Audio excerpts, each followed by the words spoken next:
subscribe. அது மட்டும் இல்ல, இங்க ஒரு மகத்தான ஒரு மனிதரை பத்தி நம்ம பேசி ஆகணும். இந்த ஈரோடு மண் விவசாயத்துக்கும் பேர் போன மண். இங்க நடக்கிற அந்த விவசாயத்துக்கு மிக முக்கியமான ஒரு கவசமா இருக்கிறது என்ன தெரியுமா? காலிங்கராயன் அணை, காலிங்கராயன் கால்வாய்.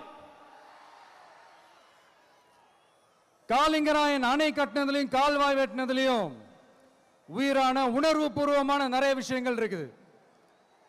அப்படி அந்த ப்ராசஸ்ல அவர் அந்த அணை கட்டும் போதும் கால்வாய் வெட்டும் போதும் ரொம்ப சோர்வடைஞ்சிட்டாராம்.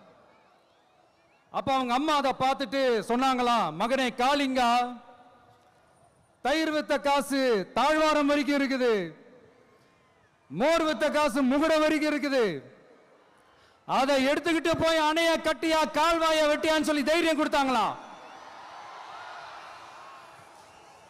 பெத்த அம்மா கொடுக்கிற அந்த தைரியம் இருக்கு பாருங்க, அதை தாண்டி வேற எதுவுமே கிடையாதுங்க. ஒரு மனுஷனால எதையும் சாதிச்சு காட்ட முடியும்.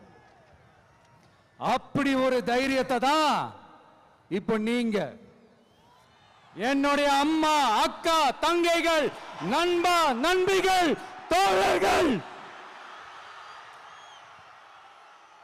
எல்லாரும் எனக்கு கொடுத்திருக்கிறீங்க. அதே தைரியத்தை,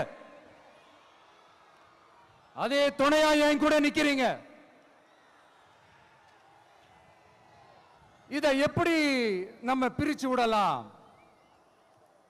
இதை எப்படி நம்ம கெடுக்கலாம்? என்னெல்லாம் அவதூறுகள் நம்ம விஜய் மேல சொல்லி மக்களை நம்ப வைக்கலாம்?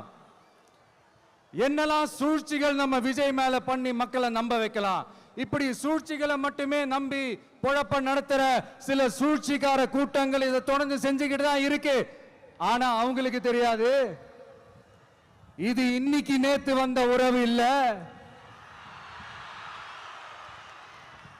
கிட்டத்தட்ட 30-33 வருஷத்துக்கு மேல இருக்கிற உறவு.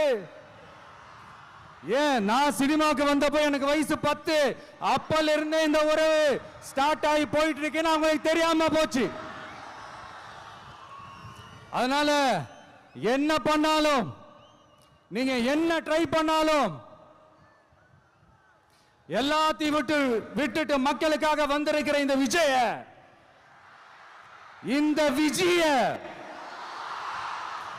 மக்கள் ஒரு நாளும் கைவிட மாட்டாங்க. மக்கள் கூடவே நிக்கிறாங்க, கூடவே நிப்பாங்கன்னு அவங்களுக்கு தெரியாம போச்சு.